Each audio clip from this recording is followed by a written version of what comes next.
एक नदी के किनारे एक जामुन के पैदाश पर एक बंदर रहता था। उस पैदाश पर बहुत ही मीठे मीठे जामुन लगते थे। एक दिन एक मगरमच्छ खाना तलाशते हुए पैदाश के पास आया। बंदर ने उससे पूछा तो उसने अपने आने की वजह बताई। बंदर ने बताया कि यहाँ बहुत ही मीठे जामुन लगते हैं और उसने वो जामुन मगरमच्छ को दिए। उसकी मित्रता नदी में रहने वाले मगरमच्छ के साथ हो गई।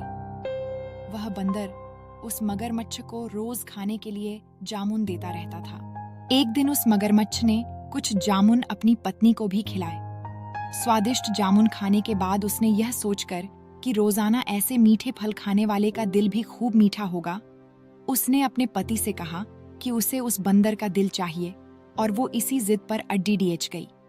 उसने बीमारी का बहाना बनाया और कहा कि जब तक बंदर का कलेजा उसे मिलेगा वो पाएगी। पत्नी की जिद से मजबूर हुए मगरमच्छ ने एक चाल चली और बंदर से कहा कि उसकी भाभी उसे मिलना चाहती है। बंदर ने कहा कि वो भला नदी में कैसे जाएगा। मगरमच्छ ने उपाय सुझाया कि वह उसकी पीठ पर बैठ जाए ताकि सुरक्षित उसके घर पहुंच जाए।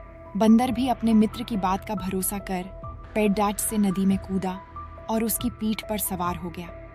जब वे नदी के बीचों बीच पहुंचे, मगरमच्छ ने सोचा कि अब बंदर को सही बात बताने में कोई हानि नहीं और उसने भेद खोल दिया कि उसकी पत्नी उसका दिल खाना चाहती है। बंदर का दिल टूट गया। उसको धक्का तो लगा, लेकिन उसने अपना धैर्य नहीं खोया। बंदर तपाक से बोला, ओह मेरे मित्र, तुमने यह बात मुझे पहले क्यों नहीं बताई? क्योंकि मैंने तो अपना दिल जामुन के पेड़ में संभाल कर रखा है।